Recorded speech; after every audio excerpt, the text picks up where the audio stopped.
Queridos amigos, queridas amigas, que o Senhor seja conosco, nos abençoe, nos guarde, nos envolva nas suas bênçãos, na sua paz, por intermédio dos espíritos bons que são seus agentes, seus intermediários, que eles possam sincronizar as suas com as nossas mentes, a fim de podermos navegar nas águas tranquilas do oceano do mundo espiritual superior, penetrando na essência do ensinamento reservado para a noite de hoje, arejando, portanto, os nossos pensamentos, os nossos raciocínios, a fim de a gente poder entender de uma maneira compatível, de uma maneira coerente, de uma maneira consentânea com o propósito da mensagem de hoje. Bereshit bara Elohim et hamashim vet haaretz. Essa expressão em hebraico introduz e inicia um dos textos mais importantes da cultura da civilização. Refiro-me a Gênesis, capítulo 1, versículo 1. Esse texto, portanto, não apenas inaugura o Pentateuco mosaico, os 5 livros de Moisés, que mais tarde conferiria a coletânea do Torá, base fundamental do Antigo Testamento, e mais tarde o livro dos profetas, mas também iniciaria o conjunto de livros, em grego, Bíblios, que formaria a Bíblia judaico-cristã, pedra fundamental da tradição cultural da nossa civilização, seja no Oriente, seja no Ocidente. O que é interessante dessa frase é que ela foi traduzida no Antigo Testamento pela expressão: no princípio, Deus fez o céu e a terra. No entanto, os estudiosos da cabala judaica, especialmente os especialistas do rabinato judeu, debatem-se frequentemente sobre essa frase, na expressão mais antiga do hebraísmo, ficando sumamente interessados por esse texto, por essa frase, porque a expressão correta, se fosse traduzir ao pé da letra, seria: no princípio, os deuses fizeram o céu e a terra. O que é muito estranho, porque a cultura do judaísmo inaugura o monoteísmo judaico. A verdade, no entanto, é que especialistas da tradição judaica já conseguem concluir que, segundo a crença mais sofisticada da interpretação do judaísmo antigo, os rabinos acreditavam que Deus, embora único, fonte primacial e principal da criação, elemento único que ordenaria o cosmo, teria à sua disposição uma corte de seres especiais que orquestrariam a organização do universo em seu nome. Daí a expressão Elohim, que são deuses no plural, porque a frase, se fosse Deus, deveria ser El, Deus. Elohim se refere, portanto, a esses deuses, com D minúsculo, que seriam anjos tutelares, seres arcangélicos, sob as ordens de Yahvé, de Deus, porque a cultura judaica não era politeísta, inauguraria o monoteísmo, e que estaria à disposição da divindade para organizar. E seriam eles, em nome de Deus, que estariam orquestrando a Gênesis, que na expressão mosaica é entendida às vezes como Gênese universal, a origem do universo, mas que do ponto de vista da letra e da interpretação deve ter sido uma experiência que Moisés colocou como sendo a origem da criação do mundo, do planeta Terra. Essa expressão e esse entendimento da cabala judaica, dos especialistas do judaísmo, do rabinato judeu, não é estranha para nós e não deve ser considerada para nós, espíritas, nada estranho, nada exótico. Pelo contrário, é perfeitamente compatível com a tese espírita, particularmente a tese que Emmanuel mais tarde aprofunda na obra A Caminho da Luz, pela psicografia de Chico Xavier, quando afirma que existe na tradição do mundo espiritual, como ele coloca no primeiro capítulo, reza a tradição do mundo espiritual, que existe uma comunidade de espíritos puros que organizam os elementos mais sofisticados e se ocupam de tarefas as mais relevantes no cosmo, inacessíveis aos espíritos, mesmo superiores, comuns. E essa comunidade de espíritos puros executam as ordens de Deus no universo, da qual, continua Emmanuel, Jesus faz parte. E que esses espíritos se reuniram particularmente em relação ao nosso planeta, segundo o próprio Emmanuel, 2 vezes especificamente, ele diz no capítulo.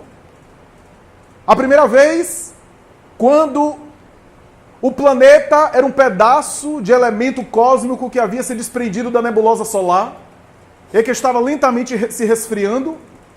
Jesus e os seus se reuniram para elaborar nos laboratórios da natureza as primeiras formas de vida que deveriam dar início ao processo evolutivo das formas mais primitivas e mais simples do ponto de vista celular, como é o caso do protoplasma, até os organismos mais complexos.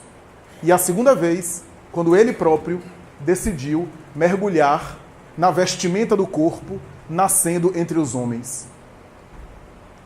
Portanto, essa ideia de que há vários seres Elohims, seres espirituais sofisticados, um grupo de espíritos angélicos, que Jesus deve ser, do ponto de vista do nosso planeta, o líder dessa equipe, o grande Elohim, ou como dizia Platão na expressão da tradição da sua obra grega, o demiurgo, isso é, uma entidade especial,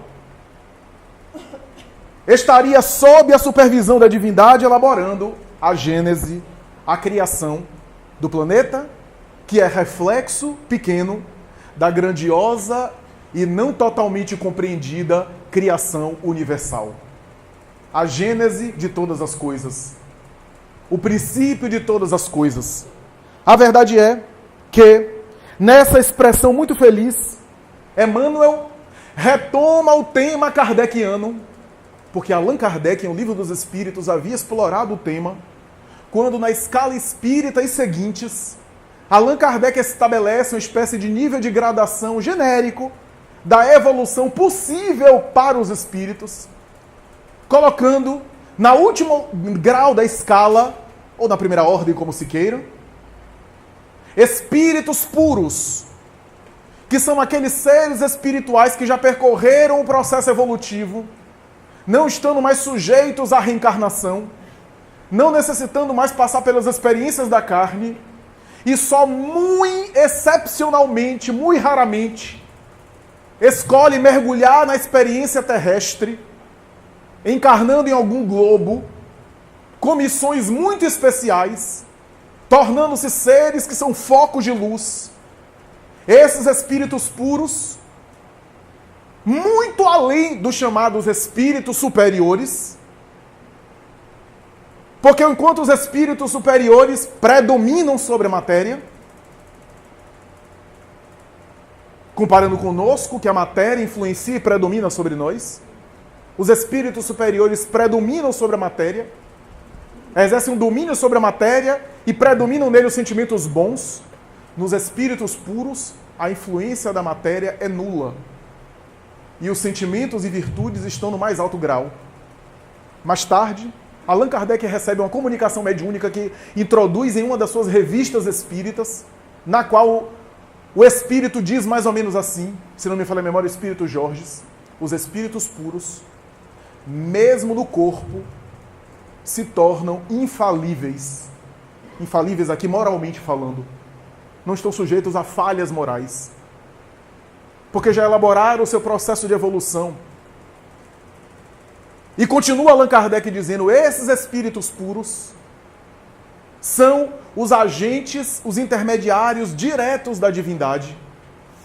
Porque Deus, até onde nós podemos entender, não age diretamente na matéria, senão através dos seus intermediários.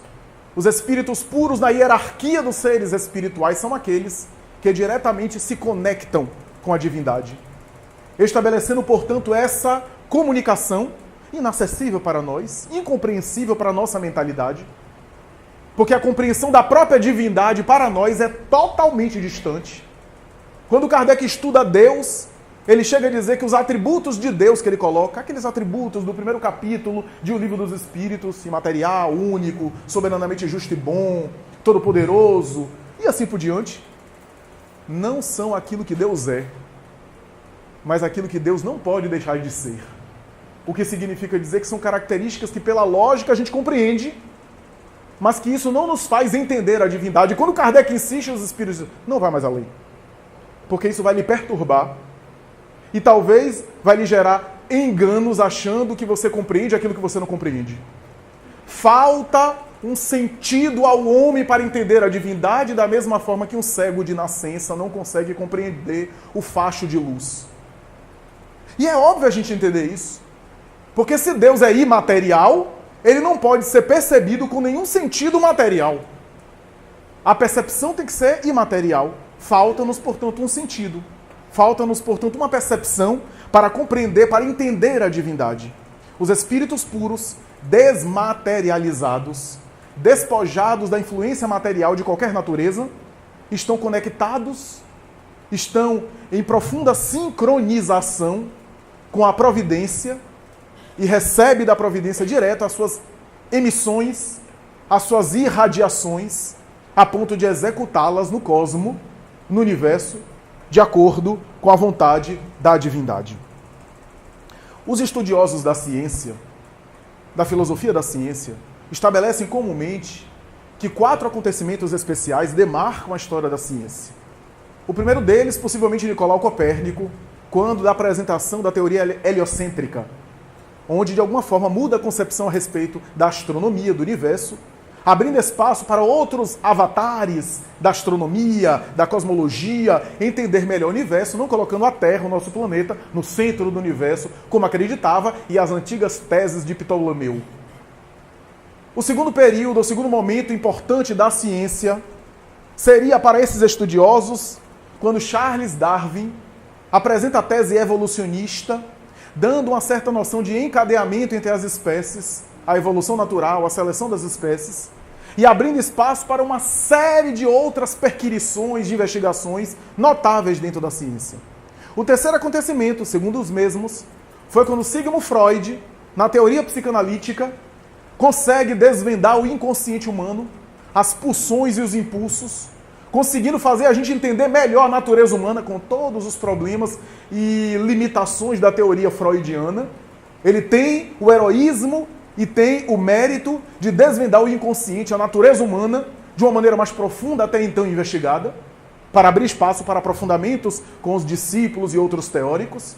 E o quarto acontecimento importante da ciência seria quando a engenharia genética, através da biologia molecular e das perquirições com microscópios, começam a devassar o genoma humano, e a partir daí surge uma série de investigações, de pesquisas, de colocações na área da terapia genética, das investigações do determinismo genético e assim por diante, que formam, de alguma forma, 4 momentos importantes da história da ciência, que afetariam, gerariam outros momentos importantes, outros acontecimentos importantes.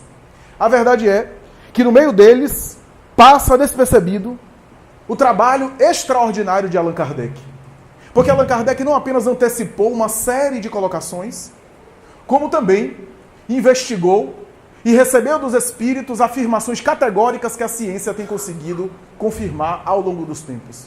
Enquanto Nicolau Copérnico falava do heliocentrismo, em torno do Sol, portanto, Allan Kardec recebe dos espíritos teses memoráveis sobre os mundos, os planetas, os globos e as esferas habitadas por seres, ora encarnados, ora espirituais. Não apenas isso. Allan Kardec consegue elucubrar de que, a depender do meio, há organismos compatíveis com o meio para que os espíritos possam se desenvolver naqueles meios. Enquanto Charles Darwin, em 1859, apresenta a teoria da seleção natural, da evolução das espécies, 2 anos antes, a primeira edição de O Livro dos Espíritos é publicada, 1857, onde Allan Kardec já falava de evolução e elaboração dos organismos, ele diz isso na obra. Não usava o termo evolução, porque o termo evolução vai ser mais tarde popularizado com Darwin.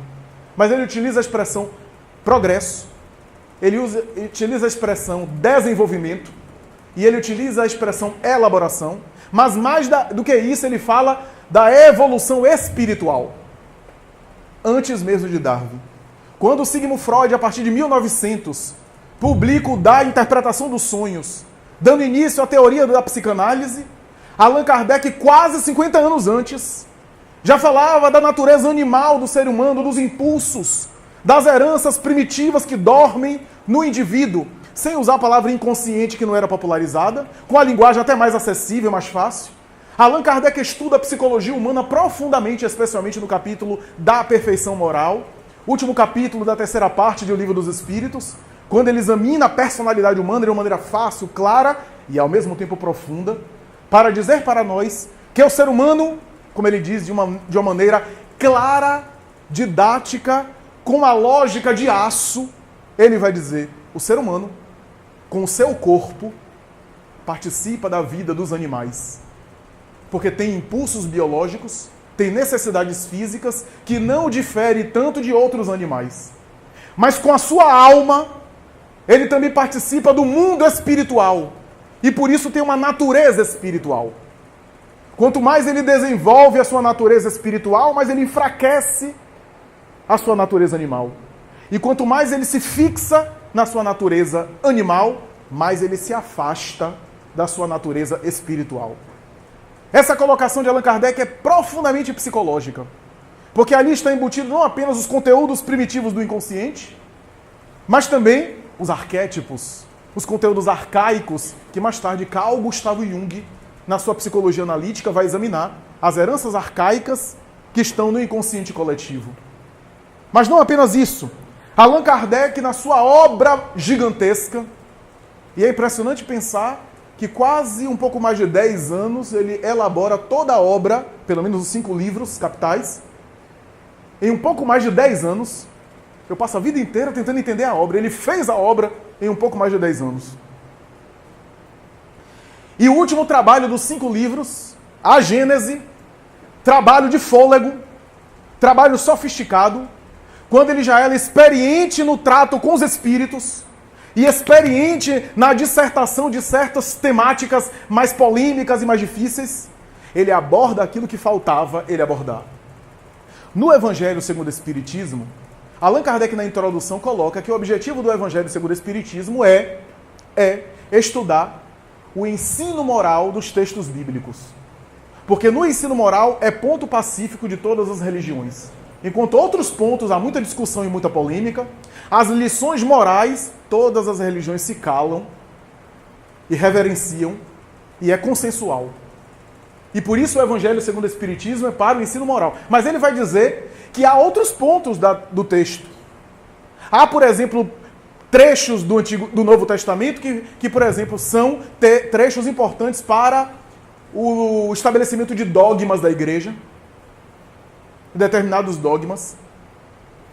Há aspectos culturais e há passagens controvertidas do Evangelho.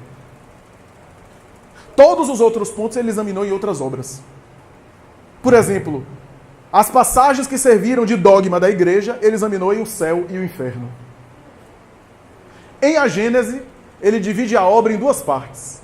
A primeira parte, para abordar aspectos originais. Quando eu falo original, não é original no sentido de criativo, mas original no sentido de origem. Ou seja, aspectos que eu diria causais, aspectos que dizem respeito ao princípio das coisas, e também a finalidade das coisas, portanto, teleológicos. E na segunda parte, ele aborda as passagens controvertidas do Evangelho. Algumas passagens que serviram de muita polêmica do Evangelho. Era um homem experiente, maduro, que ouvia os espíritos, que fazia lucubrações e que em algumas colocações de Agênesis ele levanta como hipótese. Por exemplo, a hipótese que ele coloca de que as diferenças de raças, ele usa a expressão raça porque era a expressão comum na época, né? Não havia a noção antropológica e sociológica de etnia. Ele usa a expressão que era corrente, que era usada na época. As diferentes raças da humanidade, e ele chega a dizer, mas que em última análise só há uma raça humana, diferenciam-se pela diferença de climas. Porque alguns estão em regiões onde a incidência solar é mais forte. E deve o organismo responder à altura. E outros não. Tese que tem sido ventilada pelas experiências da genética e pelos estudos de genética e população. A incidência solar em determinadas populações, que fez os seres humanos responderem com a produção da pigmentação da pele, a melanina, daí as regiões da África antiga, e assim pela hereditariedade e pela genética, transmitindo esses fatores ao longo dos tempos. Kardec coloca como hipótese na sua época, e tem sido confirmado, como a hipótese do surgimento do ser humano. A obra A Gênese é uma obra de trabalho de fôlego, uma obra que aborda questões fundamentais. Todas as questões atinentes à ciência ele coloca, às vezes, como especulação da ciência, que a ciência podia confirmar ou não no futuro. E as questões espirituais, aí ele aborda de uma forma espírita. Porque a ciência tem autoridade para falar das questões da ciência.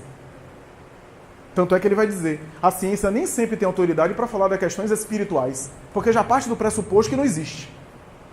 Já parte do conceito instrumental de que não existe espírito. Então não tem autoridade para falar de espiritualidade.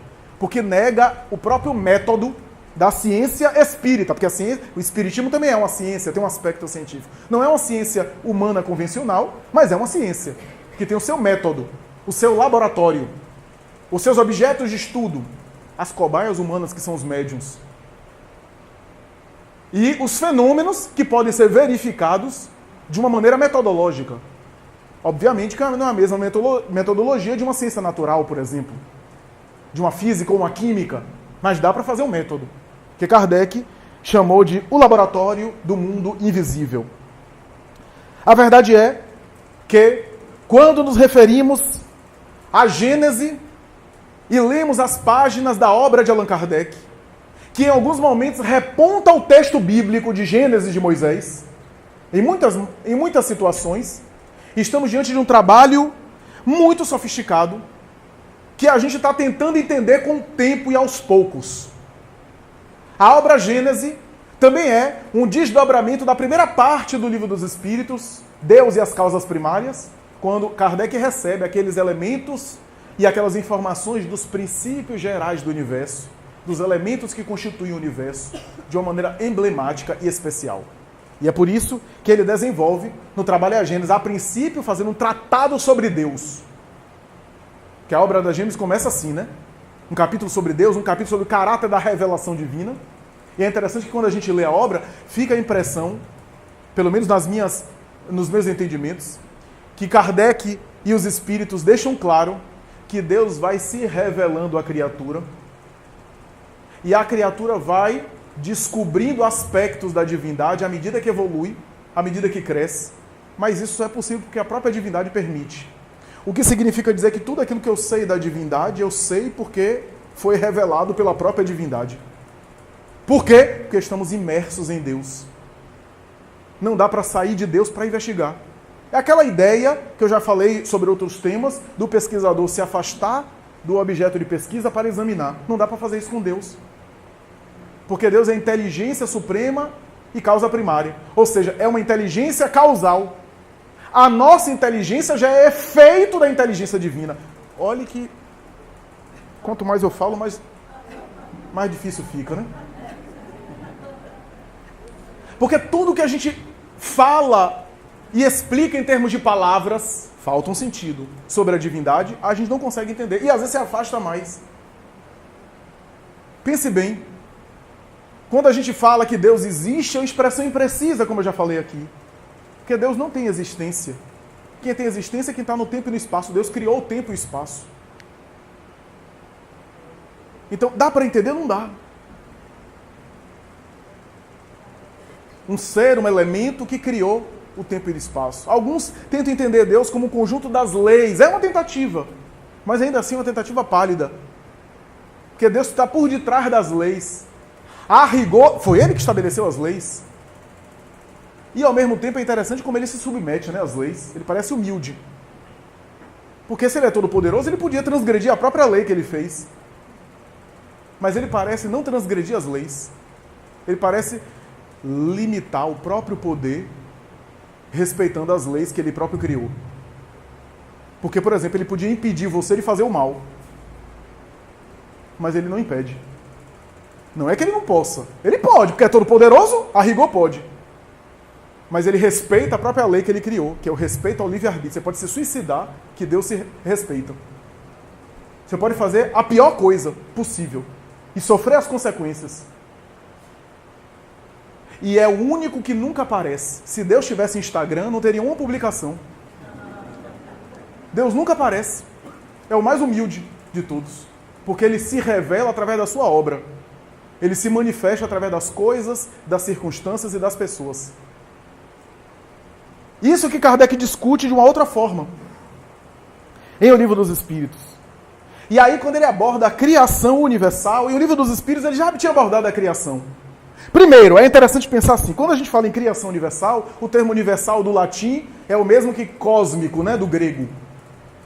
Criação universal é um tema que perde-se na noite dos tempos e fica impossível a gente entender totalmente. Quando a gente fala criação do planeta, a gente tem algumas informações do mundo espiritual. Quando a gente fala criação do universo, que universo a gente está se referindo? O universo material? Esse universo? E se a física contemporânea que fala de multiversos, pluriversos, estiver correta, esse é apenas um universo dos vários universos paralelos que existem. Você veja que quem tiver remédio de pressão é melhor tomar, para não ficar muito agoniado. Então, que universo a gente está se falando? E aí eu vou complicar mais, se é que é possível. Sempre é, né? Tudo isso a gente está falando do aspecto material. E as realidades espirituais. Os planos, os planetas, as instâncias, as regiões espirituais. Os universos espirituais, invisíveis ao olho material. A coisa não é fácil. Porque se a gente for pegar aqui elementos bem próximos da Terra, que a astronomia já consegue perceber, uma estrela bem próxima, bem pertinho, Nébula M87. Está distante de nós cerca de 8 milhões de anos-luz. Uma das mais próximas. A luz percorre o espaço na velocidade de 300 mil quilômetros por segundo. 8 milhões de anos-luz quer dizer que a luz da Nébula M87 demora 8 milhões de anos para chegar aqui. É provável que a luz que a gente está vendo dela chegar, o astro já morreu há alguns milhões de anos. E a luz está ainda varando os espaços. Isso numa estrela próxima. Então é difícil conceber tudo em termos aí universais. Que tipo de Gênesis a gente está falando? Gênesis da criação das coisas? Criação do espírito. Kardec chega a perguntar ao mundo espiritual: como foi que Deus criou os espíritos? Os espíritos respondem: simples e ignorantes. Não, mas como é que o espírito foi criado? Em que momento foi? Sabe o que as entidades superiores responderam? Nós também não sabemos. Isso é um mistério também para nós. O princípio da criação do espírito se perde na noite infinita dos tempos. E quando eu estou falando de espírito, eu estou falando do elemento espiritual. Deixa eu esclarecer. Os espíritos disseram a Allan Kardec que há 3 elementos básicos no universo. Deus, que é o elemento criador, e os outros 2 que saíram do elemento criador, que é o elemento material e o elemento inteligente. Nesses dois, a gente precisa aí abrir várias chaves. No elemento material, a gente tem os mais variados tipos de matéria, da matéria mais fluídica até a matéria mais densa, que compõe todo o universo. Todo o universo mesmo, inclusive espiritual, porque o mundo espiritual é feito de matéria, só que é uma matéria quântica, uma matéria fluídica, vibratória, mas é matéria. Energia é matéria. Daí Kardec vai dizer que no elemento material a gente tem um fluido. A expressão fluido está ultrapassada hoje na ciência. Mas na época de Kardec, química, física usavam muito essa expressão, fluidos. Né? Para falar de líquidos, para falar de gases, para falar de elementos químicos, usava muito a expressão fluido. Se você pegar livros do século XIX, você vai ver isso. Então ele utiliza a expressão da época. Fluido, e os espíritos também usam a expressão científica da época. Há um fluido que é a matéria elementar primitiva, da qual originou-se toda a matéria, que Kardec chamou fluido cósmico universal. Talvez para enfatizar, né? Porque aparentemente parece redundância. Cósmico é a mesma coisa que universal. Cósmico do grego, como eu falei, universal do latim. Essa matéria dá origem a toda matéria, e toda matéria nada mais é do que modificações moleculares e arranjos moleculares da matéria primitiva, a ponto dos espíritos dizer, é por isso que o remédio e o veneno têm a mesma origem. Apenas a diferença é de organização e de disposição molecular. E assim, Kardec vai estabelecer que o fluido cósmico universal é uma espécie de oceano que preenche o universo. E estamos mergulhados nele. Antes de você pegar a tabela periódica estequiogenética de Dmitri Mendeleev, eu quero dizer que os elementos lá, hidrogênio, oxigênio, são muito complexos comparados com esse fluido. A ciência não consegue provar, e isso não é ainda confirmação da ciência, a existência dessa matéria. A física falava do éter, Einstein procurou derrubar o éter, a física de então está retomando o conceito de éter, um fluido que preenche o universo, mas é ainda um conceito que, do ponto de vista da ciência, não se pode verificar. Nós estamos mergulhados no fluido cósmico, que é, inclusive, o veículo do pensamento, porque pensamento é matéria, viu? Claro que pensamento é matéria. Se existem dois elementos constitutivos do universo, além de Deus, claro, que é o Criador, o pensamento não é o espírito. Então, por exclusão, só pode ser matéria. Então, é óbvio que esses elementos, matéria e espírito, e ao mesmo tempo a irradiação do pensamento, formam matéria mental, como diz André Luiz.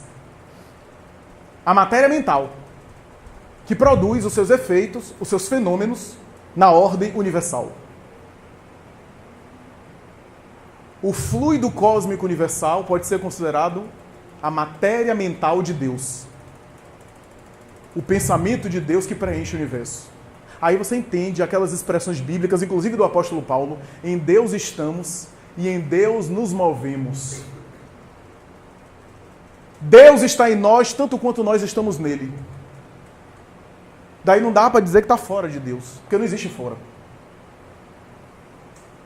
O conceito é complexo. Kardec vai dizer que do outro lado do elemento inteligente tem o espírito. Mas quando fala em espírito, não é o espírito humano, o ser espiritual não.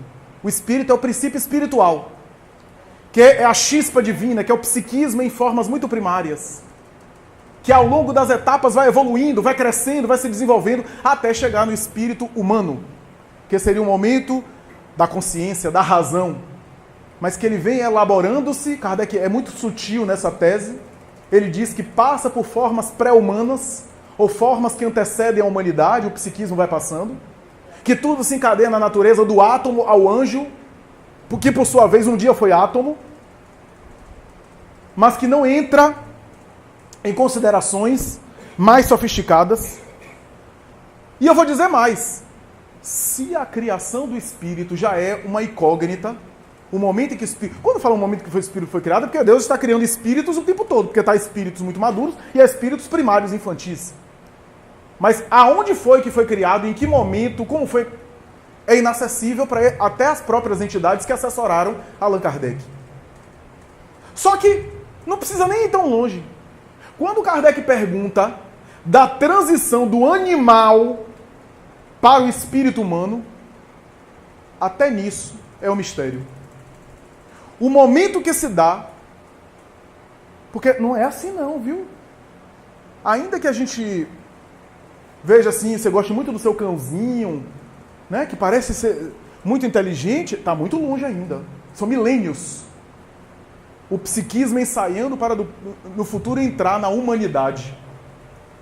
E essa fase de transição entre o animal e o hominal, tem o macaco rhesus, tem alguns mamíferos superiores, especialmente alguns chimpanzés e hominídeos, que se aproximam do homem primitivo, mas ainda assim há elos que não parecem se fechar e que talvez se dê em experiências outras.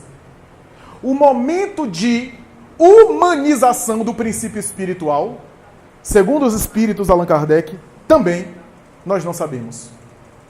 Nós não conhecemos. A verdade é o que a gente sabe, é que Deus criou o universo com a sua vontade.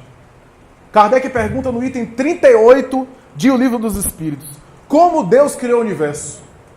E os espíritos respondem: para me servir de uma expressão comum, por sua vontade, eu diria. Por sua vontade. E nada representa melhor essa vontade, toda poderosa, do que estas belas palavras que estão em Gênesis, capítulo 1, versículo 3. Deus disse: faça-se a luz, e a luz se fez. O famoso Fiat Lux, em latim. Faça-se a luz, e a luz se fez. Quando eu vi essa resposta do mundo espiritual Allan Kardec, eu achei um pouco infantil. Recorrendo ao texto bíblico para falar um negócio de ciência, um tema de universo, um tema de criação, da origem do cosmos, e os espíritos remetem a Moisés, a um trecho de Moisés. Eu era ingênuo. Muitos anos depois eu peguei um texto de Joana de Ângeles, que Joana de Ângeles desenvolve o conceito do Fiat Lux,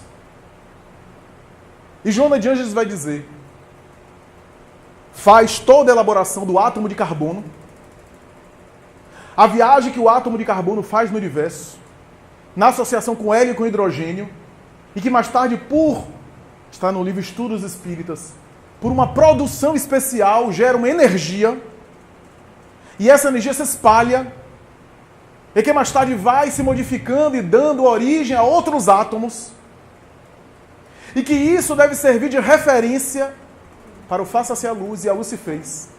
Quando, do ponto de vista da teoria da ciência, em algum momento, não sei se o nosso universo ou algum universo, viveu uma grande explosão. A explosão do Big Bang, da teoria científica. Em que duas partículas, segundo uma teoria, se chocaram, e ao se chocar, duas partículas quarks, deram origem a uma grande explosão. Faça-se a luz do Big Bang. A luz de uma grande explosão. Que a partir dessa explosão, houve toda uma organização de forças gravitacionais, buracos negros, quasares azuis, matéria escura, uma série de elementos do universo que foram sendo organizados a partir dessa luz. Agora aqui para nós, a hipótese materialista parece ser muito infantil. Duas partículas se chocaram e deram origem a tudo. E quem juntou essas duas partículas? O acaso! Segundo a outra teoria, foi uma casca de nozes que foi se esquentando e explodiu. Do nada. E o que foi que gerou essa casca de nozes? Porque isso é efeito. Cadê a causa? O acaso. Aí como diz um texto da internet, né? Se você acredita nesse acaso assim, é a mesma coisa de você pegar um monte de cimento, cal, tijolo, joga pra cima e no acaso vai cair tudo um edifício assim, formadinho, bem estruturado. Porque do acaso, aquela explosão gerou aleatoriamente a cor dos meus olhos, a pigmentação do meu cabelo, a cor da minha pele, a minha estrutura óssea, a camada de ozônio. Eu estou falando só daquilo que a gente conhece aqui na Terra. As distâncias incomensuráveis dos astros que parecem ter sido matematicamente calculadas, como diz Luigi Broglie na NASA. Que hoje, através dos computadores da NASA, a gente sabe. A gente joga uma sonda e sabe para onde vai e com que tempo vai, porque há cálculos matemáticos impressionantes no universo. Se não, através de algo pensou. Alguma coisa pensou para estabelecer tudo isso. O nosso tema, no entanto, Criação Universal, tem uma abordagem especial em A Gênese, no capítulo dificílimo chamado da Uranografia Geral. capítulo 4 da primeira parte, se não me falha a memória, da uranografia geral, é uma mensagem mediúnica de um transe que um assistente, um colaborador de Allan Kardec, que hoje a gente sabe que foi Nicolas Camille Flammarion, o notável astrônomo francês, que se tornou espírita e foi médium e colaborador de Allan Kardec, tanto é que no início do capítulo tem médium C.F. Camille Flammarion, o astrônomo, que recebe em transe uma mensagem de Galileu Galilei, e esse capítulo, Uranografia Geral, é uma mensagem mediúnica de Galileu Galilei. E um dos temas é criação universal, que não serve de tema. Ele volta aos temas de O Livro dos Espíritos, volta aos temas que está sobre a origem do universo em O Livro dos Espíritos. Não se preocupe não, o princípio espiritual é evolução. Um dia vai chegar na humanidade, vai ter mais educação. E nessa uranografia geral, há, no entanto, uma informação que eu preciso dar, curiosa, que é o seguinte. Divaldo Franco costuma dizer isso publicamente, que segundo os espíritos, a mensagem que Flammarion recebeu foi um fenômeno mediúnico, mas um fenômeno mediúnico um tanto diferente. Porque, em verdade, Camille Flammarion era a reencarnação do próprio Galileu. Então ele entrou em transe e permitiu que a personalidade de Galileu Galileu, que dormia no seu inconsciente, viesse à tona, como se fosse um transe de um outro espírito, mas era ele mesmo. Um transe anímico, só que era anímico mediúnico, porque ele foi médium dele mesmo. Dando essas comunicações admiráveis que estão aí em A Gênese, no capítulo considerado mais difícil de A Gênese, esse capítulo, Uranografia Geral. Entre outras coisas, Galileu Galilei fala que há uma conexão entre os reinos da natureza. Aí sim ele volta ao tema kardeciano, de que o princípio espiritual esteve em reinos anteriores. Que o princípio espiritual esteve em faixas primitivas. E que passou por isso. Não retorna não, tá? É sempre ascensional. O espírito não retorna em experiências que já passou. Ainda que você... É o cachorro do meu marido, mas isso é só metáfora, tá? Não volta à fase animal, não. É sempre para frente. Mas Galileu Galilei volta ao tema e diz que há uma conexão entre os diferentes reinos e mais, que há reinos que não existem na Terra e que existem em outros planos, em que o princípio espiritual passa. Há alguns que são intermediários. Kardec chegou a especular, né, que as plantas carnívoras seriam intermediário entre o vegetal e o animal. E Galileu Galilei chega a dizer: a vida se ensaia no mineral. Qual o embrião que está ali em desenvolvimento? Para mais tarde desembocar no vegetal, no animal, no homem e assim por diante. O que me fez lembrar a frase de Leon Denis, que Joana de Ângeles, em Vida, Desafios e Soluções, se apropria e parafraseia para dizer que o psiquismo dorme no mineral, sonha no vegetal, sente no animal, raciocina no homem e angeliza no anjo, ou santifica no anjo. No mundo mineral, há uma aglutinação das micropartículas e a latência do princípio inteligente que forma a organização do mármore, do basal,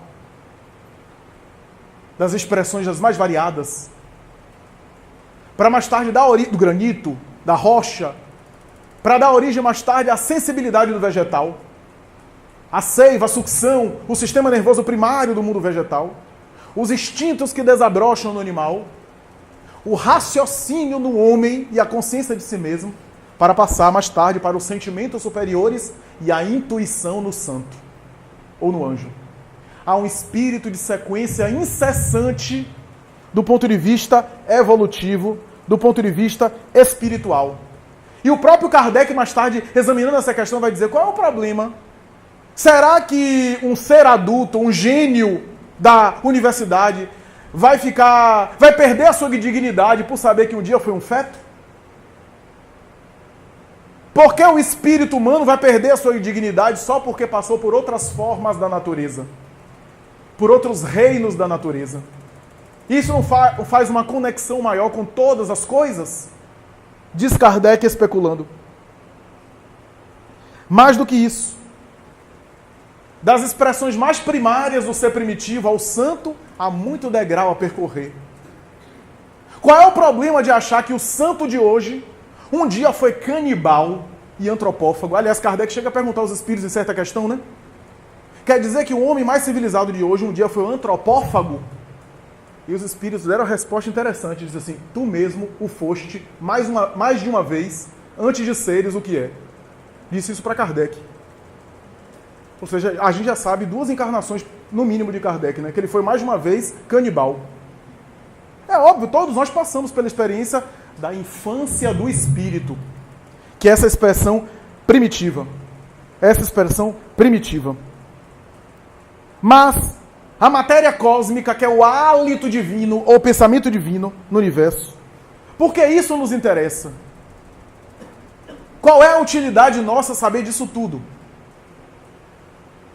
É saber que nós estamos em um mundo de vibrações, que a matéria grosseira é uma percepção ilusória dos nossos sentidos, é um engano dos sentidos. Que tudo aquilo que a gente vê não é, e tudo aquilo que a gente não vê é. Frase de Anaxágoras, filósofo pré-socrático. É por isso que Jesus dizia: o reino de Deus não vem com aparências exteriores. Ou seja, o reino de Deus não é exterior. Não dá para olhar para fora e procurar o divino. O reino de Deus está dentro de vós, como está presente no Evangelho de Lucas. Por que tudo isso, meus amigos? Porque da mesma forma que nós manipulamos o tempo todo o nosso raciocínio manipula o fluido cósmico. O fluido cósmico é o veículo do pensamento, diz Allan Kardec, a semelhança do som que se serve do ar como veículo. O ar é veículo do som que propaga a onda sonora. Estamos dizendo isso para dizer que a origem do universo ou dos universos nos é desconhecida. Não dá para precisar nem datas, nem dá para dizer de maneira total como foi.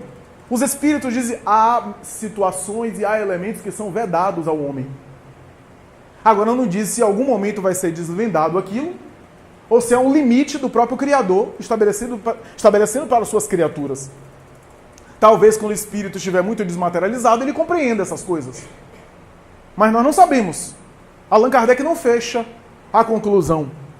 Mas o que é útil para nós é saber que estamos todo momento manipulando a mesma matéria que serviu de origem do universo.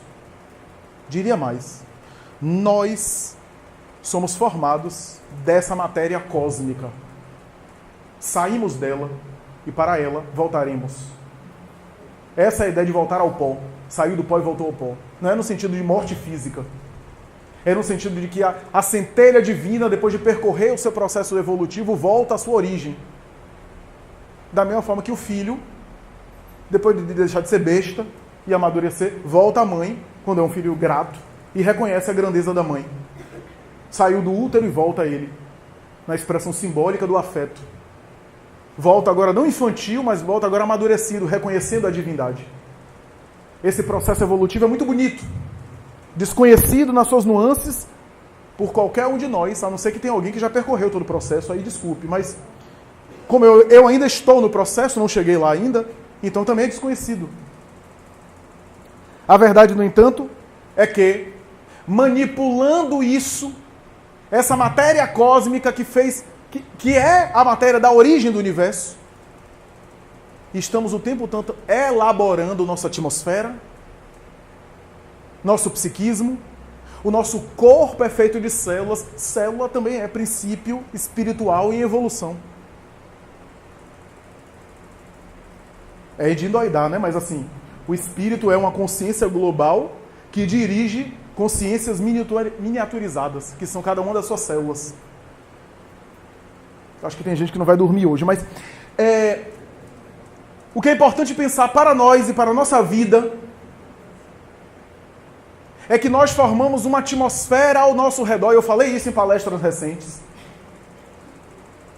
E nessa atmosfera a gente irradia e a gente recolhe de acordo com a força e o direcionamento da fonte emissora.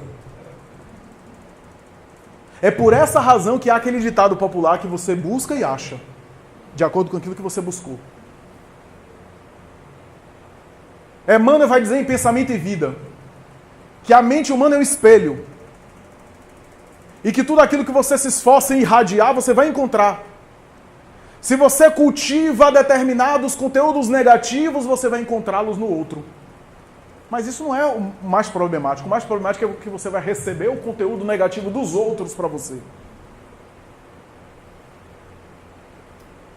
E se você cultiva a sua boa parte, você vai encontrar boa parte nos outros também. É por isso que quase sempre pessoas mal resolvidas consigo mesmo acabam responsabilizando os outros e terceirizando os outros pelas suas culpas e pelos seus conflitos e frustrações.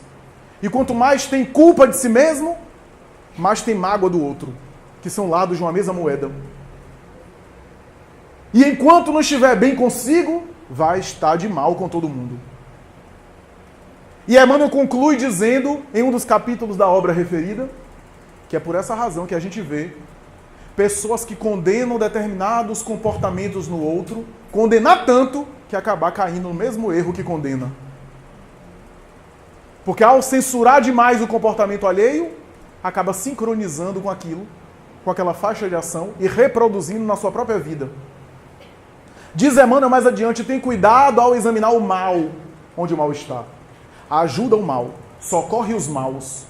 Vai até o vício e a perturbação, mas tem cuidado, porque se você ficar olhando e se fixando demais no mal, você se torna mal também. Ninguém é tão puro que não se possa contaminar. Seleciona bem as companhias que você tem, ajuda a todos, mas seleciona bem, porque o próprio Jesus, que era puro, selecionou aqueles que podiam entendê-lo melhor. Distende os braços a todos, mas escolhe com quem você vai conviver mais próximo. Isso é interessante. Eu me lembro de Nietzsche, né? Nietzsche dizia que à medida que você olha para o abismo olha para você. E se você se fixar demais, daqui a pouco você está no abismo também. Daí, todos nós temos necessidade de beleza. Lembrei de Dostoiévski, né? Em uma das suas obras. A beleza vai salvar o mundo, disse ele. Temos necessidade do belo, do bom, do harmônico. Todos nós precisamos disso para nos renovar e entrar em contato com a perturbação, renovados por dentro.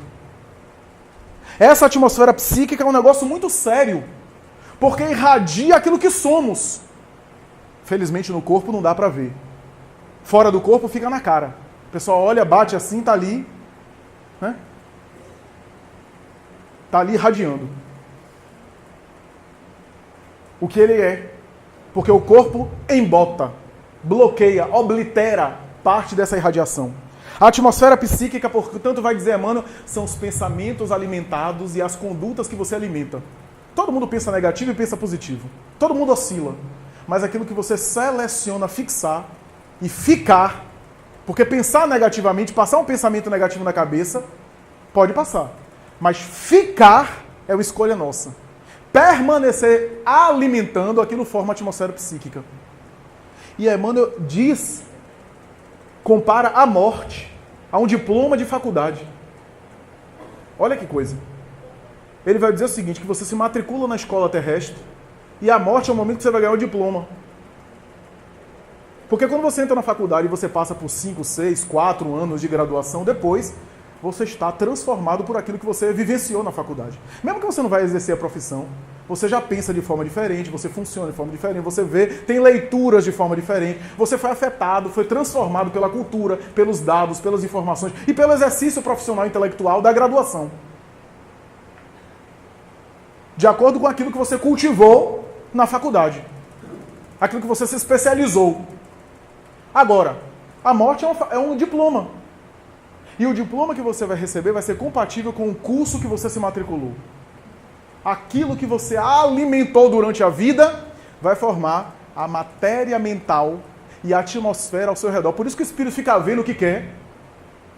Especialmente o espírito apegado à matéria fica vendo a realidade que ele próprio alimentou e não consegue enxergar que há algo além.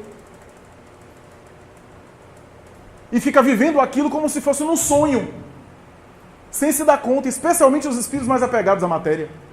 Emmanuel chega a dizer uma coisa, que conclui o capítulo, ele diz assim, morrer nada mais é do que mergulhar mais profundamente em si mesmo. Então, Por que a gente toma tanto susto quando desencarna? A gente vê um relato, os espíritos, ai meu Deus, não sabia que era assim no mundo espiritual, eu achava que ia viver outra coisa. Por quê? Porque a gente faz, o nosso critério de avaliação é material. A gente acha que virtude, a gente acha que evolução é medido por um instrumental equivocado, material. A gente não avalia as coisas em termos do espírito. E por isso que a gente se surpreende depois. Porque todos nós aqui, espíritos que reencarnaram milhões de vezes, sabemos o que é reencarnar e desencarnar. Mas por que temos medo da morte? Por que temos tanto conflito com isso? Porque nós vivenciamos experiências não muito felizes.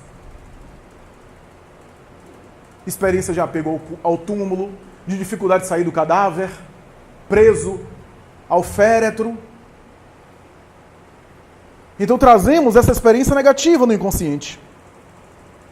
Portanto, quando você vê essa imensidão cósmica e percebe que essa imensidão cósmica também está ao seu redor, a atmosfera psíquica, eu falei em uma palestra na sexta-feira, essa atmosfera psíquica pode ser entendida até no uso das ferramentas virtuais que a gente tem. Eu tenho visto, até na minha atividade profissional, pessoas dizendo, quando eu comecei a postar algumas coisas assim na rede social, eu comecei a entrar em depressão. Começou a postar umas coisas e começou a deprimir. Eu tenho visto isso, ouvido isso muito de adolescentes, de jovens. Mas por quê? Porque você começa a postar umas coisas extravagantes, umas coisas assim para ostentar, para se exibir, ou para dar alfinetada em um e outro, você está entrando em uma faixa. E você está gerando o que nos sentimentos dos outros? Porque se você estiver bem, com a couraça da caridade, como diz Paulo, a couraça da caridade, estiver numa vibração positiva, estiver no bem, e a vibração positiva é feita de uma conduta adequada, pode ter as maiores mentes em cima de você que não cola, não pega. Mas se você está nessa postura extravagante, tem um monte de mente invejosa, com despeito, pensando mal de você, devolvendo as suas alfinetadas, essas brigas deliciosas que a gente faz no Facebook. E daqui a pouco a gente está se sentindo mal. Por quê? Irradiação mental que está fazendo ressonância em nós, porque nós criamos uma atmosfera. A gente cria a atmosfera em compartilhamento. É até uma forma de se autoconhecer. Quer se conhecer o que é que você alimenta? Veja o que é que você está compartilhando. Que tipo de coisa você está compartilhando por aí? Em WhatsApp, em redes sociais. Dá para ter uma ideia de como é que você é. De como a gente funciona.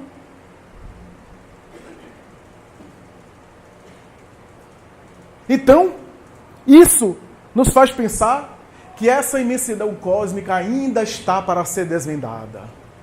Desvendada de uma maneira mais contundente, mas eu quero caminhar para a conclusão dizendo o seguinte: faz sentido você ficar perturbado ou perturbada porque o dólar está quase R$4? Quando você olha os planetas, você diz, meu Deus, o Brasil está em crise. Deus deve ter esquecido da gente.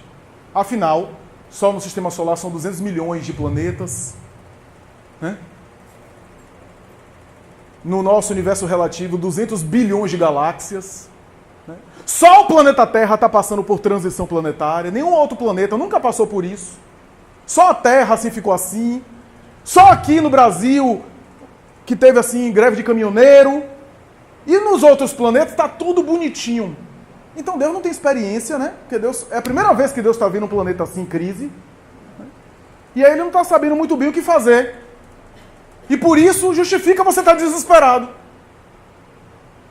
Porque o mundo vai se acabar. Porque vai ter uma guerra logo logo e o mundo vai se acabar. Você acha isso mesmo? Você acha que a divindade, que lida com milhões de planetas semelhantes às nossas condições, cada um desses planetas tem Cristos, a semelhança de Jesus, dando conta, e você acha que a coisa está à deriva?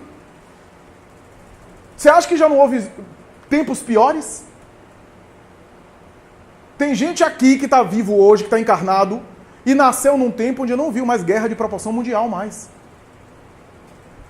Não viu os grandes genocídios e guerras que aconteceram no século XX, por exemplo. E nessa época, você acha que estava tudo Não estava. Você vê em nosso lar, antes da Guerra Mundial, Segunda Guerra Mundial estourar, o povo do nosso lado disse assim, ó, a gente está vendo que vai acontecer uma guerra de grandes proporções na Europa. Vamos nos preparar para receber o povo desencarnado. Vai ter muita desencarnação. E a gente vai ter que receber essa gente em nosso lar, antecipando a Guerra Mundial. Diz Joana de Ângeles por Divaldo que na época da Guerra Fria e da possibilidade de uma outra catástrofe mundial, Jesus e os seus decidiram inspirar a competição entre União Soviética e Estados Unidos na corrida para a Lua, que é uma forma de desviar o assunto de guerras nucleares para uma vitória espacial. Inspiração do mundo espiritual para tirar um pouco o foco de armas nucleares e uma competição para ver quem chegava primeiro na Lua. E que foi inspiração do próprio Cristo. É porque a gente não tem olhos de ver, não tem ouvidos de ouvir, e passa isso despercebido. Passa despercebido que as moradas na casa do Pai são as mais variadas.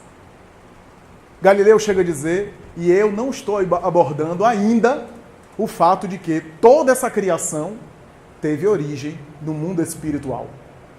Porque o mundo espiritual é a origem do mundo material. Então o universo material é um universo de efeito do universo que existe no mundo espiritual. Há um universo espiritual desencarnado. Porque o mundo material é uma cópia imperfeita do mundo espiritual.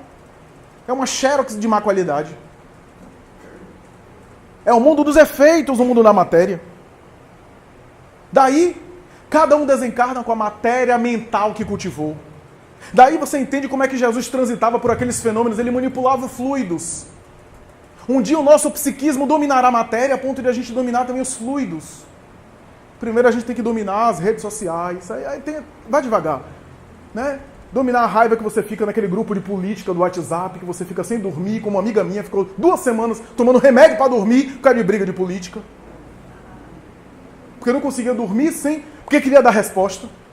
Eu acho que a gente tem problemas mais sérios para resolver antes de pensar em dominar o fluido cósmico universal. Dominar primeiro a nossa comunicação virtual, a nossa irradiação pelas postagens primeiro. Para depois aos poucos, né, cuidar da sogra em casa.